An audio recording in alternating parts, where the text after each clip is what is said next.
Hola, ¿qué tal? Soy el profesor Oscar y te vengo a traer este contenido de Historia de México, Unidad 1, la Nueva España, para que te ayude para tu ingreso a nivel media superior y nivel superior.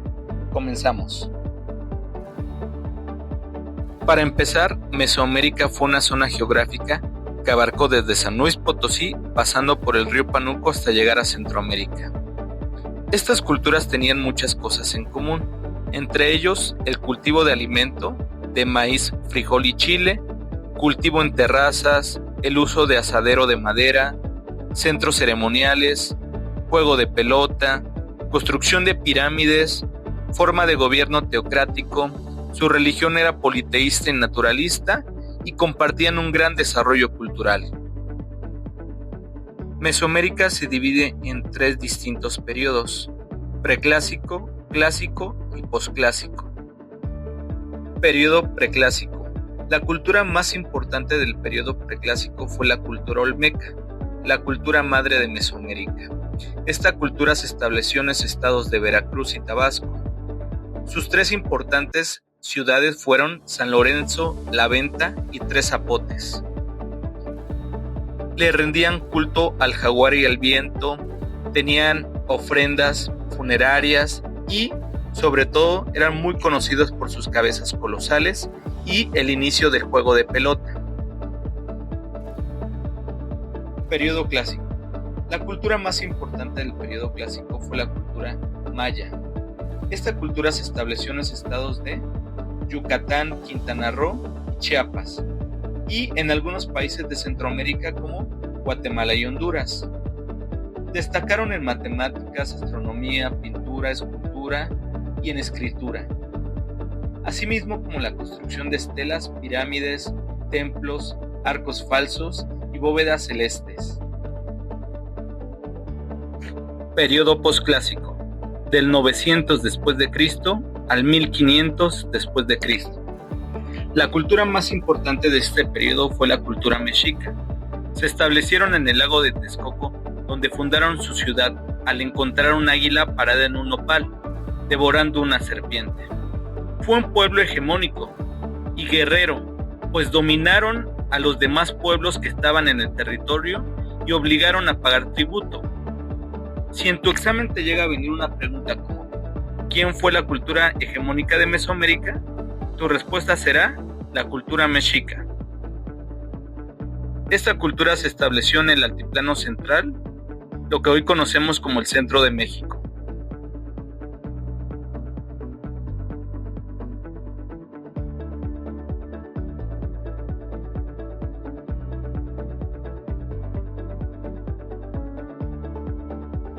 Descubrimiento de América. Cristóbal Colón se fue en busca de una nueva ruta comercial hacia la India, al borde de 3 carabelas conocidas como la Niña, la Pinta y la Santa María. El viaje fue patrocinado por Isabel I, la Católica, y Fernando de España. Colón llegó a América el 12 de octubre de 1492 y Américo Vespucio descubrió que Colón no llegó a la India, sino a un nuevo continente, haciéndolo llamar América. Y Diego Velázquez fue el primer gobernador de Cuba, el cual mandó expediciones a las nuevas tierras de las Indias. La primera expedición fue de Francisco Hernández de Córdoba en 1517. La segunda expedición fue de Juan Grijalva en 1518 y la tercera expedición fue de Hernán Cortés en el año 1519 y fue la única expedición militar. Conquista de México.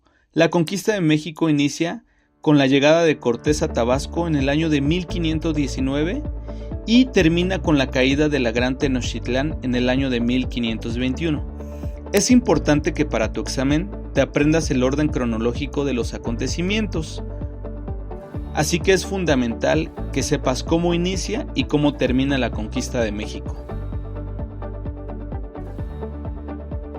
Organización política. Virreinato. Fue establecido en 1535 y el primer virrey de la Nueva España fue Antonio de Mendoza. Y se fundaron algunas instituciones como el Real Consejo de Indias y la Real Audiencia.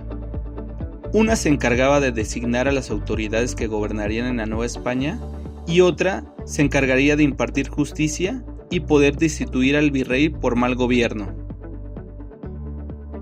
La estructura económica y social. Economía. Merced real. Tierra entregada por la corona española a los soldados españoles según los méritos de la conquista. Repartimiento. Trabajo que los indígenas debían prestar a un europeo. El trabajo podía ser de 30 a 50 días al año. Casa de Contratación de Sevilla. Se encargaba de regular el comercio interno y externo de la Nueva España. Y la principal fuente económica de la Nueva España fue la minería, principalmente la plata. La Iglesia. Su papel ideológico fundamental fue evangelizar a los indígenas. Influyen en todos los aspectos de la vida novohispana. Evangelización. Cambio primero de religión, pero también las tradiciones y las costumbres, y sirve como una arma de control. Órdenes mendicantes. Franciscanos, primera orden en llegar, y construyen iglesias. Dominicos, se encargaron del santo oficio de la Santa Inquisición. Agustinos, encargados de evangelizar y realizar diccionarios con lenguas autóctonas. Jesuitas, juegan un papel importante en la cultura y la educación. La iglesia se dividía en dos tipos de clero. Clero regular. Pertenecen a las distintas órdenes religiosas, tienen reglas muy estrictas y viven en monasterios. Clero secular. Religiosos que conviven con la población civil. Diezmo. Es el pago obligatorio a la iglesia del 10% de ganancias de toda persona, por eso hoy en día se le conoce como el diezmo. Fuentes de ingreso de la iglesia: limosnas, regalos, herencias, servicios. Los españoles, o mejor llamados como peninsulares, eran los que tenían todo el poder político y su influencia definitiva en el gobierno. Abajo de ellos estaban los criollos. Los criollos eran hijos de españoles, pero nacidos en la Nueva España, y ellos buscaban una identidad y los mismos derechos de sus padres. Abajo de ellos se seguían los mestizos, que eran capataces, sirvientes de confianza o pequeños artesanos. Por último tenemos a las castas. Existían diferencias social por su grupo racial, como mulatos, castizos, moriscos, así como los indios naturales, y todos ellos eran esclavos.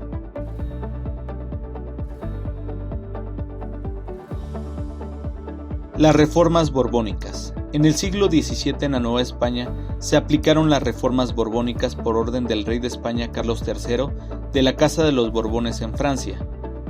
Características de las reformas borbónicas: la creación de las 12 intendencias, la expulsión de los jesuitas, la apertura de puertos, y sus consecuencias fueron la disminución o la reducción del poder de las localidades y los impuestos que únicamente beneficiaban a la corona española. La ciencia y las artes. Es muy importante que para tu examen te aprendas los principales representantes de la cultura en la Nueva España. Por ejemplo, te pueden preguntar: ¿quién fue la autora de Redondillas? Sor Juana Inés de la Cruz. ¿Quién fue el principal representante del neoclásico? Manuel Tolsa. O ¿quién fue el autor de La verdad sospechosa y las paredes oyen? Juan Ruiz de Alarcón.